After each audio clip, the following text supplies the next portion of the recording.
নমস্কার। কবি অপূর্ব দত্তের লেখনীতে নইলে কিন্তু আর সকাল বেলায় ঘুম ভেঙেছি।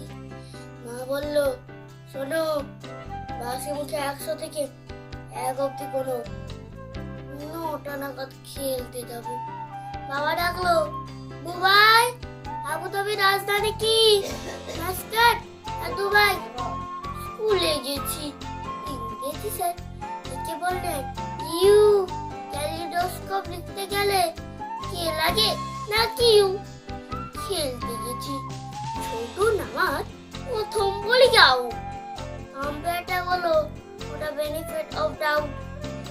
সন্ধে বেলায় সে কি লড়াই গদ্যে এবং পদ্যে। এমন কবার লর্ড সিটিং গো হয় না মাঝে মধ্যে।